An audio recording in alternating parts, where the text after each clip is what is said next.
The various tasks performed by a farmer to produce a good crop are called agricultural practices. किसान के द्वारा जिन methods को apply किया जाता है जिससे कि खेती हो पाती है, उन मेथड्स को एग्रीकल्चरल प्रैक्टिसेस कहेंगे। तो इनको अगर हम लोग लिस्ट कर लें तो इनमें फर्स्ट हो जाता है प्रिपरेशन ऑफ सॉइल, यानी मिट्टी को तैयार करना, सोइंग यानी बीज बोना, एडिंग मैन्योर एंड फर्टिलाइजर्स यानी कि खाद मिलाना, इरिगेशन मतलब सिंचाई, और ऐसे ही लिस्ट को कंटिन्यू करें हम लोग तो रिमूवल ऑफ वीड्स, जो खरपतवार हो जाते हैं, अनवांटेड प्लांट होते हैं, उनका क्रॉप से बाहर करना, हार्वेस्टिंग मतलब जो पके हुए फसल होते हैं उनकी कटनी यानी कि उनको काटना हार्वेस्टिंग कहलाएगा, स्टोरेज ऑफ फूड ग्रेन्स, तो सबसे बाद में किसान के लिए ये भले लास्ट में आता है लेकिन सबसे इम्पॉर्टेंट है। इसमें से सबसे ज़रूरी बात यह है कि फ़ूड को किस अच्छे से स्टोर किया जाए। इसमें अलग अलग लेवल पे होता है स्टोरेज, ताकि उसका मार्केटिंग अच्छे से हो, या एडिबल है तो समय पर वो खाने के लिए उपलब्ध हो। तो प्रिपरेशन ऑफ सॉइल जो फर्स्ट हमारा पॉइंट है, इसके 3 बेसिक जो है सो लेयर्स हैं। इनमें अगर देखें तो पहला है प्लगिंग, दूसरा है लेवलिंग और तीसरा है मैन्योरिंग। तो प्लगिंग को टिलिंग भी कहते हैं, और लेवलिंग प्लगिंग या टिलिंग मतलब क्या हुआ कि मिट्टी को जो है सो आप बोल सकते हैं कि खेत जोतना जिसको सिंपली बोलते हैं वो कहलाएगा। तो इसमें क्या होता है, जो सॉइल है उसको लूज़ किया जाता है, फाइन पार्टिकल्स में ब्रेक किया जाता है। तो इस स्टेप में क्या होता है, कई बार बड़े बड़े बोल्डर्स लाइक सॉइल रह जाते हैं, तो उनको वुडन या आयरन के बने हुए आप बोल सकते हैं शीट से लेवल किया जाता है। तो ये लेवलिंग कहलाएगा। और खेती से पूर्व यानी कि बीज बोने से पहले भी जो है फर्टिलाइज़र्स ऐड किए जाते हैं, ताकि आने वाला जो फसल हो वो काफ़ी ज़्यादा उपज वाला हो। तो इस कारण से जो मैन्योर यानी कि फर्टिलाइज़र्स बीच में ऐड किया जाते हैं, इसलिए इस मेथड को हम लोग मैन्योरिंग भी बीच में ऐड करेंगे। यानी कि प्रिपरेशन ऑफ सॉइल में 3 स्टेप इन्वॉल्व हो गए। तो फर्स्ट स्टेप जो हो गया वो हुआ प्लगिंग, या इसे ही कहेंगे टिलिंग, और दूसरा प्रोसेस हो गया लेवलिंग, और तीसरा हो गया मैन्योरिंग।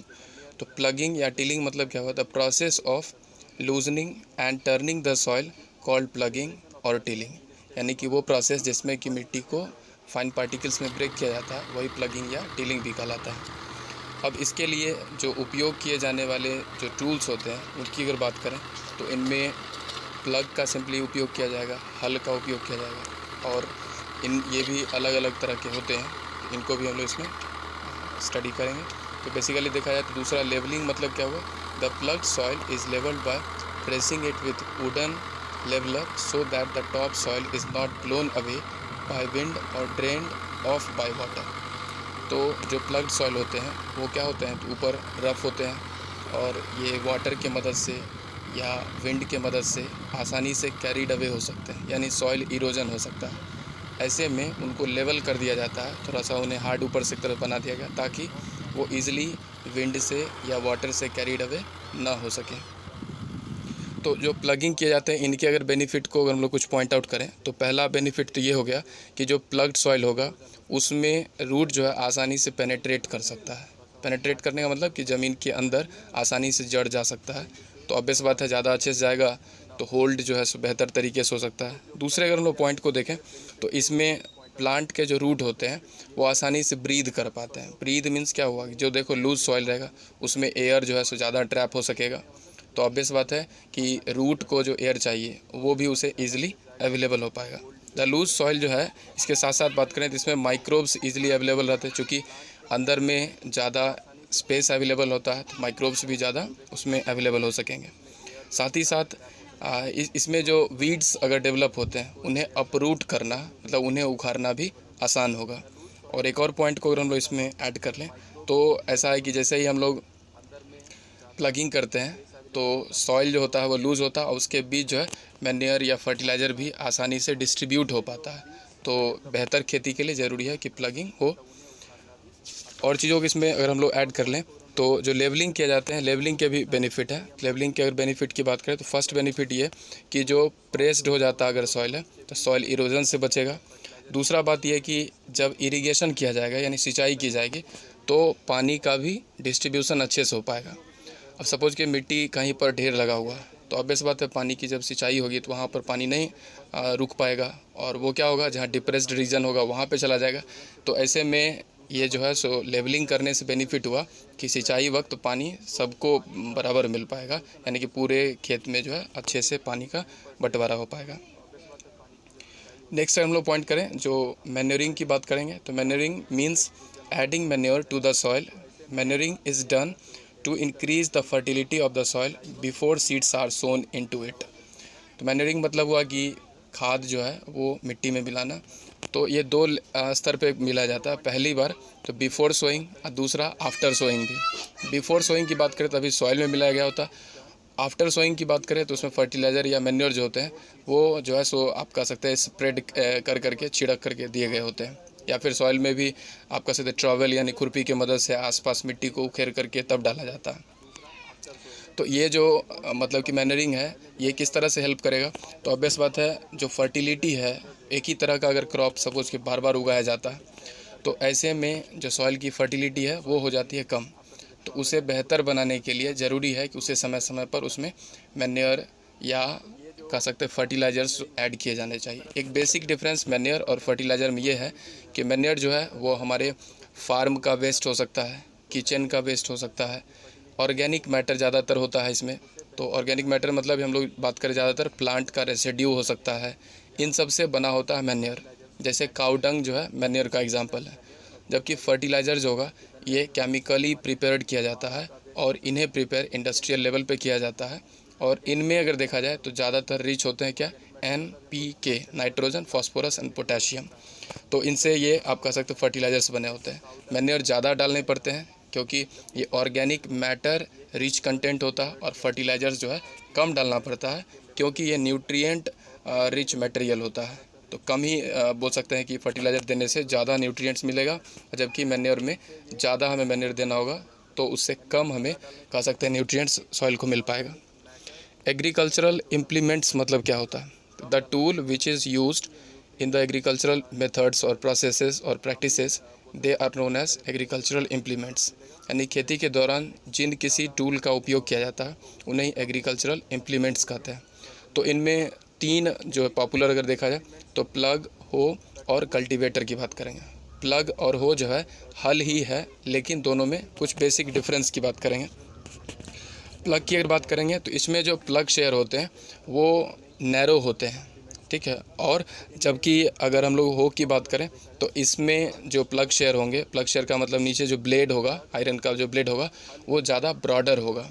तो ये एक कॉमन डिफरेंस है। दोनों को एनिमल के मदद से ही क्या किया जाता है, तो यूज़ में लाया जाता है, जिसमें कि ऑक्सीजन का मोस्टली यूज़ किया जाता है, दूसरे और भी एनिमल का यूज़ किया जा सकता है। थर्ड अगर बात करें कल्टीवेटर, तो कल्टीवेटर जो है अभी मॉडर्न एग्रीकल्चरल इम्प्लीमेंट्स में से एक है। तो इसका जो है ट्रैक्टर के मदद से इसे खींचा जाता है। इसमें होते हैं आयरन के ब्लेड लगे हुए, और ये आयरन के ब्लेड जो होते हैं वो मिट्टी को उकेरने में हेल्प करते हैं। यानी इस तरह से प्लगिंग जो है ट्रैक्टर के मदद से हो पाता है। इसमें भी और कई तरह के डिफरेंसेस आ चुके हैं, यानी कि कल्टीवेटर में भी जैसे रोटावेटर आ गया। तो रोटावेटर में क्या होता है, ब्लेड्स लगा होता है और उसके साथ शाफ्ट से जुड़ा हुआ जो ब्लेड है वो रोटेट होते रहता है। इससे क्या होता है और ज़्यादा फाइन पार्टिकल्स में सॉइल बदल पाता है। तो इस तरह से मॉडर्न इम्प्लीमेंट्स जो है वो खेती को आसान बना सके हैं। जैसे ये फर्स्ट जो हम लोग पिक्चर देख रहे हैं ये प्लग का पिक्चर है, और ऐसे ही और भी हम लोग इस पर स्लाइड में ऐड कर देंगे आगे चल करके। नेक्स्ट सेकेंड पॉइंट की बात करें तो वो है सोइंग। सोइंग मतलब होता है बीज बोना, यानी the process of scattering seeds और putting seeds in the ground soil for growing the crops plant is called sowing. यानी वो प्रोसेस जिसमें कि सीड्स को ग्राउंड यानी कि सॉइल में स्कैटर किया जाता है, तो इस प्रोसेस को सोइंग बोलते हैं, यानी बीज बोना कहते हैं। Good quality seeds are clean and healthy seeds free from infection and diseases. अब देखिए इसमें जो सीड का सिलेक्शन किया जाता है वो बहुत बड़ा इंपॉर्टेंट रोल प्ले करेगा, क्योंकि खूब अच्छे से सॉइल भी प्रिपेयर किया गया, बहुत बढ़िया खाद भी दिया गया, लेकिन अगर सीड का क्वालिटी ही ख़राब हो तो जर्मिनेशन नहीं अच्छे से हो पाएगा। अगर हो भी गया तो हो सकता है कि उसमें डिजीज़ बाद में लग जाए, और इससे जो क्रॉप से जो यील्डिंग होनी चाहिए, जो पैदावार होनी चाहिए वो कम मिल पाएगी। तो इसलिए ज़रूरी है कि अच्छे क्वालिटी का सीड का सिलेक्शन हो। गुड क्वालिटी के सीड का मतलब जो है क्वालिटी वो दो तरह का होता है। एक तो ये कि वो हाई यील्डिंग वाला हो, और दूसरा कि डिजीज़ फ्री हो। ऐसे सीड जो होते हैं वो बेसिकली एग्रीकल्चरल यूनिवर्सिटीज़ की मदद से अब प्रिपेयर किए जाते हैं और इन्हें सिलेक्शन करके तैयार किया जाता है। अब नए नए तरह के सीड्स भी डेवलप हो गए हैं, जिनमें कि अभी नया जो खेती अब आप कह सकते हैं यूरोप और दूसरे जगहों पे पॉपुलर हो रहा है, जिसका नाम है जीएम क्रॉप्स, मतलब जेनेटिकली मॉडिफाइड क्रॉप्स। ऐसे जो सीड होते हैं उनको आप कह सकते हैं कि हाइब्रिडाइजेशन मेथड से, यानी ऐसे समझिए कि दो अलग तरह का प्लांट लिया गया है। एक प्लांट जो होगा उसमें डिजीज़ नहीं लगता होगा और दूसरा ऐसा प्लांट होगा जिनमें कि ज़्यादा यील्डिंग होती होगी, ज़्यादा पैदावार होती होगी। तो दोनों को पॉलिनेशन करा करके जो सीड तैयार आगे चल करके होगा, तो इस तरह के सीड जो होंगे वो गुड क्वालिटी के सीड प्रिपेयर होंगे। लेकिन अगर जेनेटिकली मॉडिफाइड किया जाता है, इसका मतलब हुआ कि लैब में जो प्लांट है उस प्लांट के जीन को इस तरह से चेंज किया जाएगा कि जिससे उनकी यील्डिंग कैपेसिटी भी बेटर हो जाएगी और दूसरी ओर वो ज़्यादा डिजीज़ रेजिस्टेंस भी होंगे, मतलब कि विपरीत जो है जलवायु में वो ग्रो किए जा सकेंगे। और ये इस तरह से कह सकते हैं कि एग्रीकल्चर के फील्ड में एक तरह से मिराकल लाने वाला हो सकता है। तो वर्तमान में इस पर तो शोध चल रहे हैं, रिसर्चेज चल रहे हैं और उम्मीद है कि जल्द ही ज़्यादा लोगों के बीच पॉपुलर हो सके। तो सोइंग को डिफाइन करने के बाद the process of scattering seeds ये एक्सप्लेन किया जा चुका। तो सोइंग करने के लिए जो मेथड अप्लाई किए तो दो तरह के, सोइंग बाय हैंड। अब हैंड से जो सीड को स्कैटर किया जाता है इसका नाम क्या होता है, इसको बोलते हैं ब्रॉडकास्टिंग। तो अगर पूछा जाए व्हाट इज़ ब्रॉडकास्टिंग, तो the process in which farmer scatter seed by hand manually, so this is called broadcasting. तो ब्रॉडकास्टिंग का देखिए बेनिफिट क्या होता है कि किसान जो है सो वो पहले तो अनुभवी किसान होना चाहिए इसको स्कैटर करने के लिए, नहीं तो एक ही जगह पे ज़्यादा सीड अगर हो जाएंगे तो उनके बीच क्या होगा, ज़्यादा एक तरह से कंपटीशन डेवलप हो जाएगा।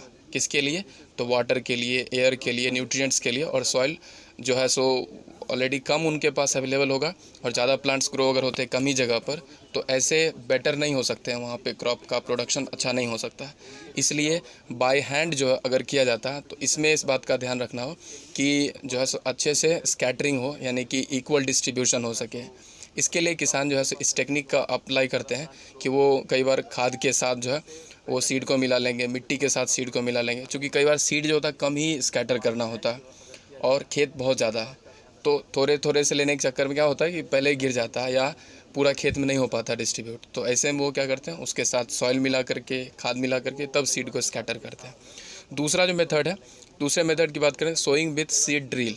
अब ये जो है जो कल्टीवेटर होता है उसके साथ भी ये लगा हो सकता है सीड ड्रिल। तो सीड ड्रिल में क्या होंगे कि कल्टीवेटर में अलग अलग जगहों पे ट्यूब्स होते हैं लगे हुए और वो ऊपर में एक जगह से कलेक्टर से सीड सब आएगा और ट्रैक्टर जब चल रही होगी तो सीड पीछे पीछे गिरता जाएगा।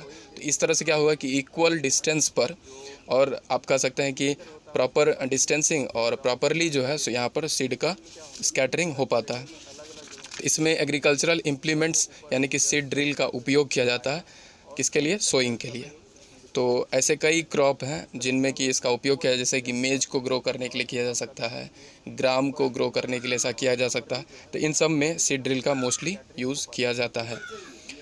सीड जब सोइंग किया जाता है तो इसके लिए कुछ प्रिकॉशंस ध्यान में रखना चाहिए, जिनमें पहला है कि the seed should be sown at right depth in the soil suitable for germination. यानी कि जब सीड को सोइंग किया जाएगा तो राइट डेप्थ का मतलब क्या, कितनी गहराई पर देना। अगर बहुत ऊपर रह गया तो कई बार बर्ड्स ही उसे खा जाएंगे तो वो जर्मिनेट नहीं हो पाएगा, और बहुत अंदर अगर डेप्थ तक चला गया तो ऐसे में क्या होगा कि बहुत ज़्यादा नमी के चक्कर में उस पर फंगस ये सब डेवलप हो जाएगा और ग्रो नहीं हो पाएगा। तो इसलिए राइट डेप्थ का होना बहुत ज़रूरी है।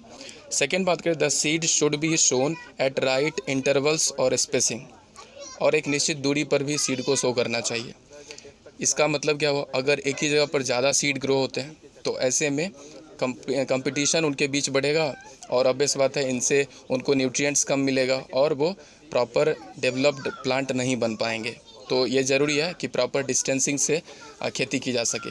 वर्तमान में इसी पर आधारित धान की खेती के लिए एक मेथड डेवलप हुआ है जिसका नाम है श्री विधि।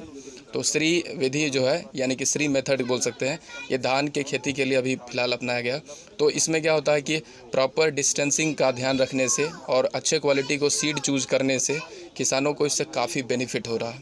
तो ऐसा जो है श्रीविधि मेथड को और ज़्यादा अगर बढ़ाया जाएगा तो उम्मीद है कि फ्यूचर में और किसानों का आमदनी जो है, प्रॉफिट जो है उनकी बढ़ सकेगी। गवर्नमेंट भी इसके लिए कई लेवल पे काम कर रही है। जैसे कि सॉइल के बारे में बताएं तो गवर्नमेंट जो है सॉइल हेल्थ कार्ड बनाती है। जैसे कि जो एग्रीकल्चर साइंटिस्ट हैं वो आएंगे, सॉइल का सैंपल लेंगे और उसमें वो देखेंगे किस तरह की न्यूट्रिएंट्स की कमी है, कौन सा क्रॉप जो है उसमें बेटर तरीके से उगाया जा सकता है। और इन सब आइडियाज़ से क्या होता है, किसान को एक तरह से सपोर्ट मिल पाता है और उन्हें अच्छे फसल उपजाने में भी मदद की जाती है। नेक्स्ट कुछ पॉइंट्स को इसमें अगर हम लोग ऐड कर लें कि प्रिकॉशंस वाले में, the seed should not be shown in dry soil. अगर ड्राई सॉइल होगा तो क्या होगा, मॉइस्चर नहीं मिलेगा और जर्मिनेशन नहीं हो पाएगा। The seed should not be shown in highly wait soil, और ज़्यादा वेट रहता है तो भी क्या बोले, फंगस वगैरह डेवलप हो जाएगा और वो जर्मिनेट नहीं हो पाएगा। Advantage of sowing with a seed drill. अब सीड ड्रिल से अगर किया जाता है मतलब सोइंग, तो उसके क्या फ़ायदे हैं। तो नंबर एक तो बेनिफिट होगा, प्रॉपर डिस्टेंसिंग होगा। नंबर सेकेंड कि प्रॉपर डेप्थ पर हो पाएगा। और अगर थर्ड पॉइंट की बात करें, the seeds sown with the seed drill are it means regular rows. तो रेगुलर रॉज में ये ग्रो कराए जाते हैं और इससे फसल को आप कह सकते हैं ज़्यादा प्रोडक्शन में शुरुआती एक तरह से मदद मिल पाती है। एक इम्पॉर्टेंट पॉइंट है जिसको हम लोग पढ़ेंगे, जिसका नाम है ट्रांसप्लांटिंग और ट्रांसप्लांटेशन। तो ये खास करके धान के खेती में ट्रांसप्लांटिंग या ट्रांसप्लांटेशन उपयोग में लाया जाता है। दूसरे और भी खेतों में ऐसा होता है, जैसे कि चिली, टोमेटो, इन सब के खेती में भी इसका उपयोग किया जाता है। तो ये क्या है मेथड, ऐसे समझना है कि सबसे पहले जो सीडलिंग है वो समझना होगा। जो स्मॉल या बेबी जो सीड ग्रो होते हैं, जर्मिनेशन के बाद छोटे छोटे जो पौधे होते हैं, उन्हें कहा जाता है सीडलिंग। तो सीडलिंग जो है ग्रो कहीं और कराया जाएगा और खेत तैयार कहीं और कराया जाएगा। तो जो खेत जो तैयार होगा तो उसमें जो सीडलिंग होगा उसे ला करके उसे लगाया जाएगा। इससे क्या होता है कि सीडलिंग जो होता है वो हेल्दी डेवलप हुआ और खेती दर बीच में तैयार होने में समय लगा। चूँकि सीडलिंग तैयार होने में समय लगेगा करीब 1 महीने का। इस बीच में 1 महीने में क्या होगा कि दूसरे कहीं और जगह खेत जहाँ पर खेती करना है वहाँ पर खेत को अच्छे से सॉइल प्रिपेयर कर लिया गया और सीडलिंग को उखाड़ करके फिर वहाँ लगा दिया जाएगा। धान का आप देखते होंगे कि जिसको लोकल वर्ड में बिरार कहते हैं, यानी वही सीडलिंग जो हुआ वो डेवलप कहीं और किया जाएगा और फिर जो किसान होते हैं उनको खेती कहीं और करते हैं। तो इस तरह से क्या हुआ कि ग्रो कहीं और लगाया कहीं और गया। तो इस तरह के मेथड को बोलते हैं ट्रांसप्लांटेशन या ट्रांसप्लांटिंग, यानी the process of transferring the seedling from the nursery to the main field by hand is called transplantation और ट्रांसप्लांटिंग। यानी कि नर्सरी में सीडलिंग ग्रो किए गए और खेत में उनको बाद में ट्रांसफ़र किया गया, तो इस मेथड को ट्रांसप्लांटेशन या ट्रांसप्लांटिंग कहेंगे। इसके क्या क्या बेनिफिट हैं, क्यों इसको किए जाने चाहिए। तो पहला, the process of transplantation enables us to select only the better and healthy seedling. मतलब अच्छे क्वालिटी की सीडलिंग ही केवल सेलेक्ट करें मतलब कि किए जाएंगे, एक बेनिफिट। सेकंड बात करें, the process of transplantation allows the better penetration, यानी कि मिट्टी में आसानी से उसको अंदर तक दबा दिया जाएगा, तो जड़ का होल्डिंग जो शुरू से ही अच्छा मिल पाएगा। The process of transplantation promotes the better development of shoot system of plants. तो ये शूट को भी बेटर तरीके से मतलब अच्छे तरीके से ग्रो करने में ये हमें हेल्प करता है। तो ट्रांसप्लांटेशन के कुछ और बेनिफिट की अगर बात करें तो राइट स्पेस पर इसे लगाया जाएगा, क्योंकि किसान मैनुअली लगा रहा तो उसे बेनिफिट होगा। हेल्दी सीड सेलेक्ट किया ही, तो ये सारे पॉइंट्स इसमें हम लोग देख लिए। नेक्स्ट अगर हम लोग बात करें एडिंग मैन्योर एंड फर्टिलाइजर्स, अच्छे तरीके से ग्रो करने में ये